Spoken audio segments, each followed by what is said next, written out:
Auditeurs, auditrices de nos émissions, mes abonnés de notre chaîne Pisco Entertainment and Media, bonjour, bon après-midi, bonsoir, bivanye naho ushoboye kubonera kino kiganiro. Nkuko vyama ubategurira ibiganiro bica kuri runo rubuga rwa YouTube Pisco Entertainment and Media, psychologue rino jwi mwumva rero ni rya psychologue, akaba ari na jewe ndabashikiriza ibiganiro bica kuri runo rubuga rwa YouTube Pisco Entertainment and Media. Sangwa ikaze rero muri ikino kiganiro twabateguriye uno munsi.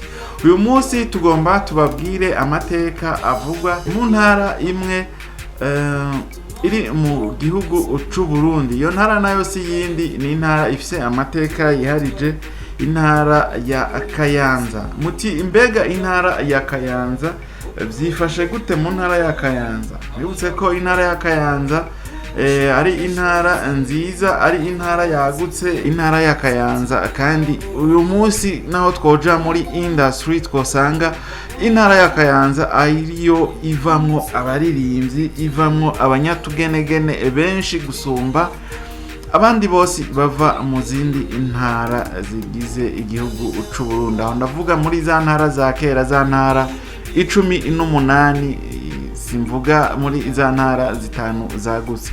Rero iyo ntara ya Kayanza ngomba ndababwire amateka yayo. Ukaba uri mushasha, ukaba utaragira subscribe, ugire subscribe. Ukaba utarafyonda canke kazogera waragize subscribe, fyonda ukazogera, urabona handitse all canke tutu hafyonde ko uzobuhejeje. Ugire na like, duhe na comment, commentaire zanyu turazikeneye.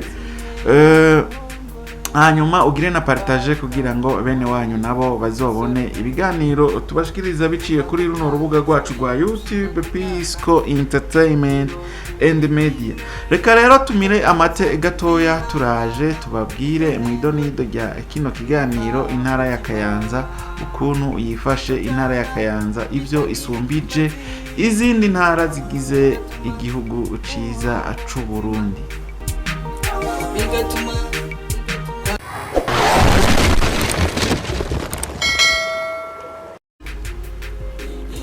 Turasubiye kubaramutsa, sangwa ikaze mu idonido rya kino kiganiro. Nkuko nari mpejeje kubibabwira, uyu munsi nabateguriye amateka avuga ku ntara ya Kayanza.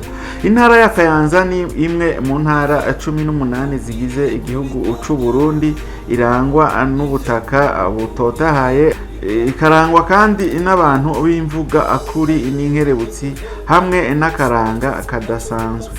Iyo ntara ni y'umuco w'iterambere, ikaba izwi cyane mu bijanye n'uburimyi, cyane cyane uburimyi bw'ikawa.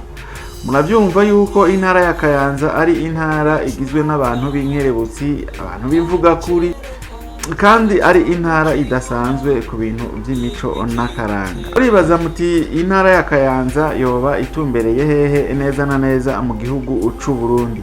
Kayanza iherereye mu buraruko bushira uburengero bw'igihugu c'Uburundi.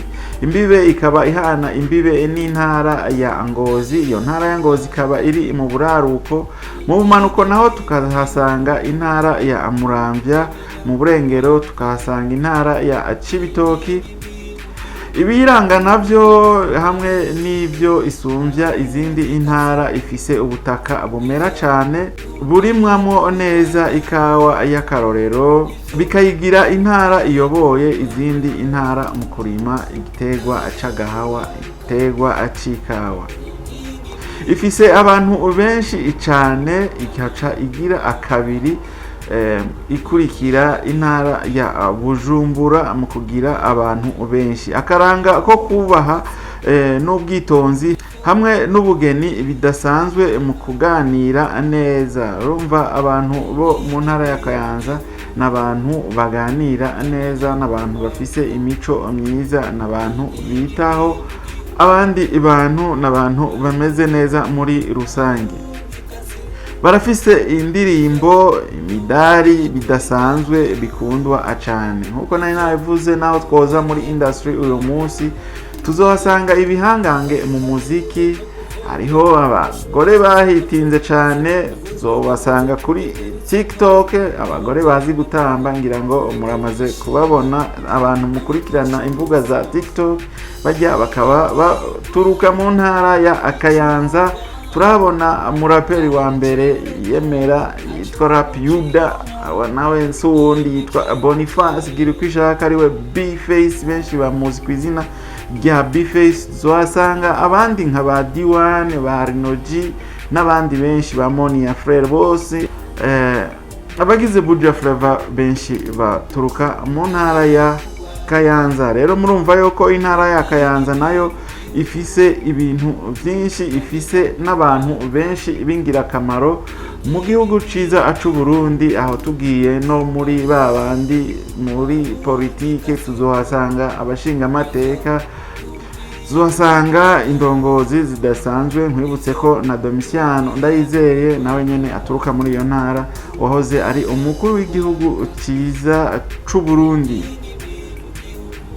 Rero reka ndababwire ivyo mu mibano no mu miryango. Abantu ba Kayanza barakunzwe kubera urukundo rwabo, umutima wo gufashanya no gukunda amahoro. Mu Kayanza abantu b'abanyakayanza bose n'abantu bagizwe n'umutima w'urukundo, barafashanya kandi barakunda amahoro.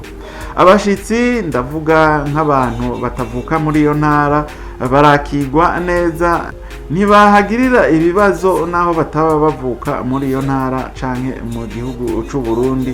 Bahashitse barisanzura, urumva ko ari intara nziza cane gose.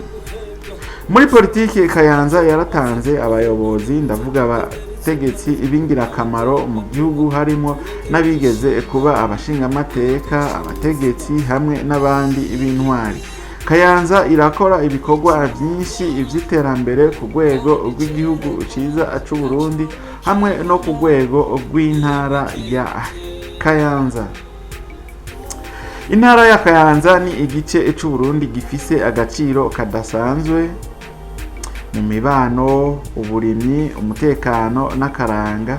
Kayanza igaragaza ubudasa, n'abashitsi bava ahandi bahakira neza, bigatuma iba intara y'icitegererezo mu gihugu ciza c'u Burundi. Nivyo bike nashoboye kubatororokaniriza byo mu ntara ya Kayanza. Ibindi navyo nitwategura content ivuga ku ntara ya Kayanza nzobibabwira mu kiganiro kindi kizoba gikurikiye hanyuma. Mubandanye rero mudukurikira, ni Pisco Entertainment and Media. Ukaba utaragira subscribe, usabwe kugira subscribe kugira ngo uze mu muryango, ushike mu bwami bwa Pisco Entertainment and Media wisanzure.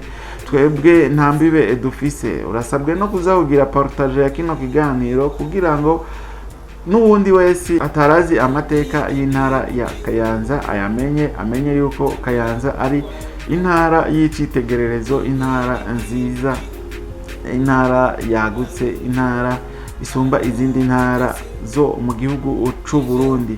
Rero urasabwe no kugira commentaire utubwire bimwe mu byo tutashoboye kuvuga hano kugira ngo navyo tuzoce tubishiramwo mu kiganiro kizokurikira. Uragira na like kugira ngo uzohore uba mu ba mbere babona ibiganiro bica kuri runo rubuga rwacu rwa YouTube Pisco Entertainment and Media.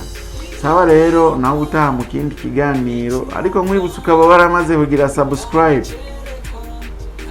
ruwagaciro nzokwama ndagukurira inkofero kwa kundi nyene hahandi nyene. Imana iguhezagire, Imana ihezagire abantu mwese mwumvirije kino kiganiro. Aho utaha, thank you.